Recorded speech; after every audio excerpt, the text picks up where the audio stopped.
We are not at our maximum productivity levels immediately after we wake up. There is a slow moving period between sleep induced brain fog and full wakefulness, something that is called sleep inertia, which can last anywhere between 2 to 4 hours.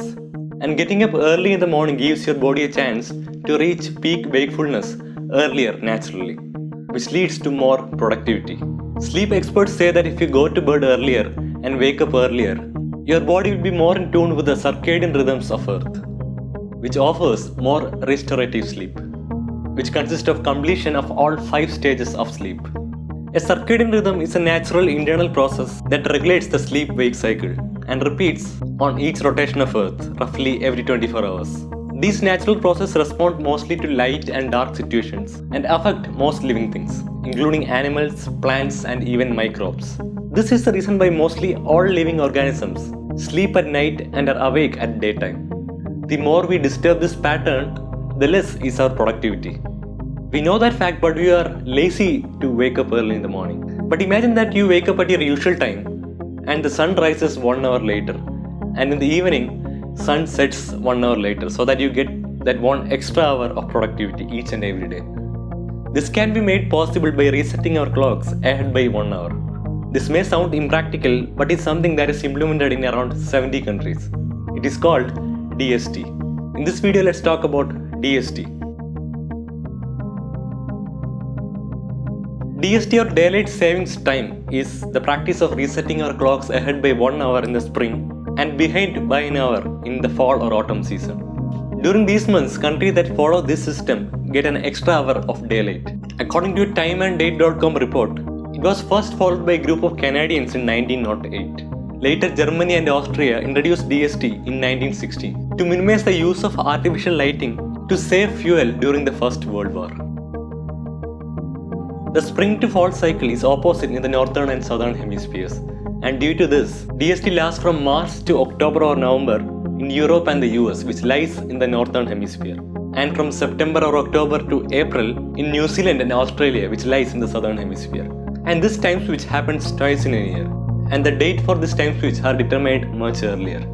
By law, 28 member states of the European Union switch together.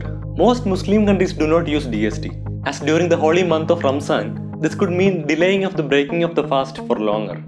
But there are exceptions. Morocco has DST but suspends it during Ramzan. However, Iran stays with DST even during the Ramzan period. The rationale behind setting clocks ahead of standard time, usually by 1 hour, is to ensure that your clocks show a later sunrise and a later sunset, which results in a longer evening daytime. Individuals will wake an hour earlier than usual, complete their daily work routines 1 hour earlier, and have an extra hour of daylight at the end.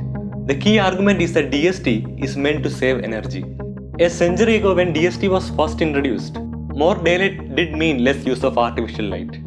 But modern society uses so much energy consuming devices all day long that the amount of energy saved is very negligible.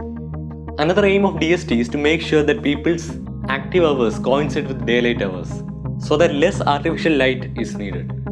This makes less sense close to the equator, where the amount of daylight does not vary much in a year, or near the poles where the difference between summer and winter daylight hours is very large. This is the reason why India does not follow DST, as it lies close to the equator. However, at latitudes between these extremes, adjusting daily routines to the shifting day length during summer may indeed save some energy. A German analysis of 44 studies on energy use and DST found a positive relationship between latitude and energy savings. And studies have also found that DST contributes to improved road safety by reducing pedestrian fatalities by 13% during dawn and dusk hours. And another study found a 7% decrease in robberies following the spring shift to DST. There are also many disadvantages to DST, and among the biggest disadvantages is the disruption of body clock or circadian rhythm. A USA Today report cites a study showing that DST increases the risk of heart attack by 25%, while a return to original times lowers the risk by 21%. It says that disrupted sleep patterns might affect memory, learning, social interactions, and overall cognitive performance. As one study calculated, 1 hour of lost sleep in the United States increased the fatal crash rate by 5.4% to 7.6% for 6 days following the transition. Other studies found a higher rate of workplace injuries after this time switch and health problems as a result of disruption of the body's circadian rhythms, and even longer sentences ordered by judges deprived of sleep.